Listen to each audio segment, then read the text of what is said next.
Welcome to The Explainer. Today, we're diving into something that literally has the power to flip how you run a facility, or really any team, completely on its head.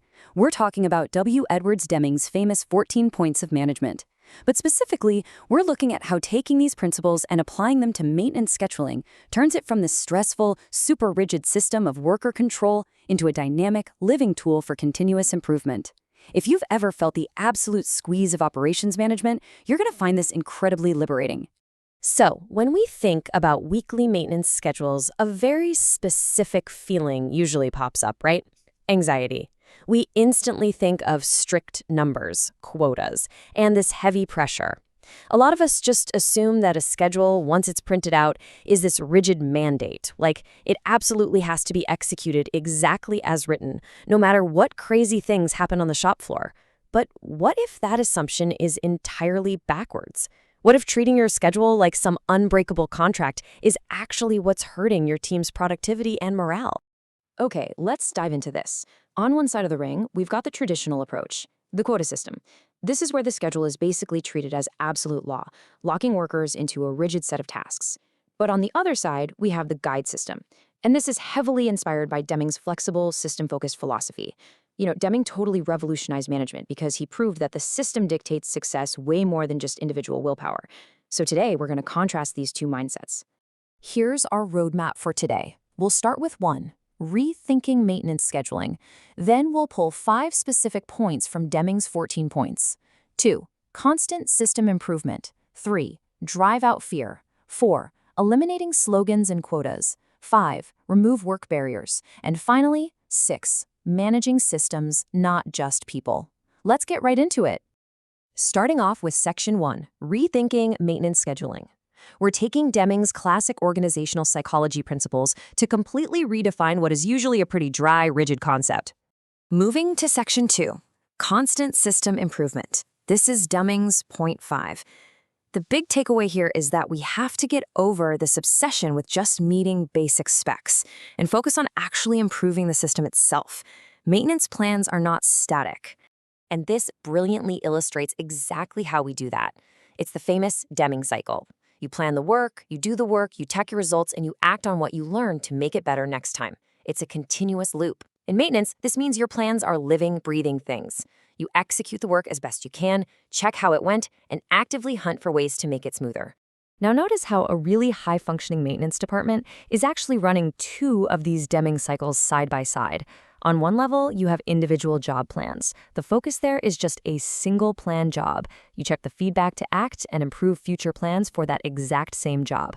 But then, right next to it, you have overall scheduling. Here, you're looking at a whole scheduled batch of work. You're checking the execution success to find massive, system-wide improvement opportunities. So you're basically using both cycles to constantly level up the department. All right, Section 3, drive out fear. This is Deming's point 8, and it relies entirely on psychological safety. Blind obedience is dangerous. We need people be encouraged to challenge the status quo. And because we want to drive out that fear and reject blind obedience, we land on this incredibly disruptive concept. Maintenance scheduling must allow supervisors to break the schedule. Just let that sink in for a second. The schedule is merely a target. It's an expectation of what might get done. It is absolutely not a set of train tracks that you can't deviate from when reality hits the floor. Let's move to the next slide and see how this builds. A schedule is a compass, right? It guides your direction, but it's not a rigid track. When the week kicks off, unexpected stuff is gonna happen. That's just reality. Plant managers have to actively encourage supervisors to use their best judgment, use their unique skills, and take the right action. They need the power to pivot without the constant fear that they're going to get punished for it. Section 4, eliminating slogans and quotas. This covers Deming's points 10 and 11, where he tears down the toxic reliance on catchy phrases and strict numerical targets. Just take a look at this famous slogan, "Do it right the first time." Deming actually hated this specific phrase. Why? Because it unfairly implies that the workers are in total control of their work.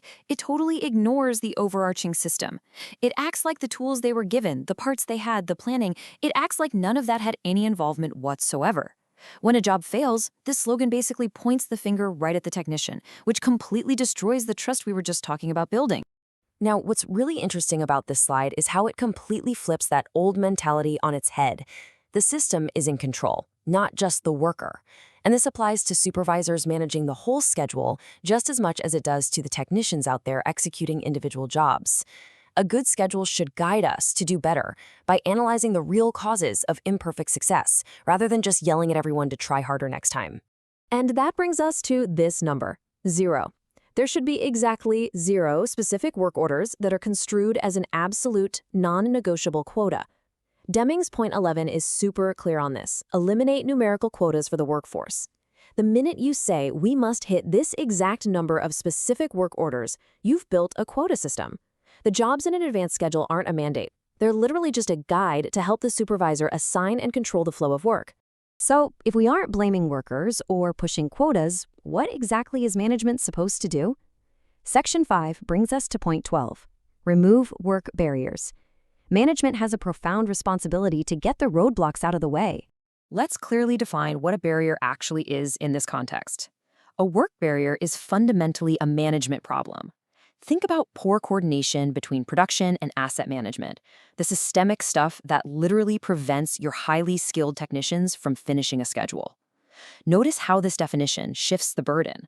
The failure of a schedule isn't on the shop floor. It falls directly onto management's coordination efforts. The whole point here is that we formalize coordination to identify and resolve problems. Remember those 2 Deming cycles we talked about earlier, the ones for planning and scheduling? They are explicitly built to uncover these exact management issues, to really highlight the friction between production and asset management. But finding the problems isn't enough. Leaders have to step up and actually resolve these barriers once the system exposes them. All right, bringing it full circle. Section 6, managing systems, not just people. We're zooming out from individual work orders to the macro-level coordination of operations management. So the crucial point is this. Under Deming's framework, what actually is a schedule? It's a target and an expectation. It's a guide for assigning work. It is a diagnostic tool to identify management barriers and a recurring opportunity to improve the entire system. When you frame it this way, you instantly relieve everyone of the stress of rigid quotas, and you align the whole company toward actual sustainable growth. It's a real game changer. I want to leave you with a final provocative question to take back to your own operations. Will you let your schedules expose system flaws so you can fix them, or will you just use them to punish the workforce? Embracing Deming's 14 points means choosing improvement over fear. It's a massive shift, but one that can totally redefine your operations. Thanks for hanging out with me for this explainer, and I hope this helps you rethink how you schedule for real success.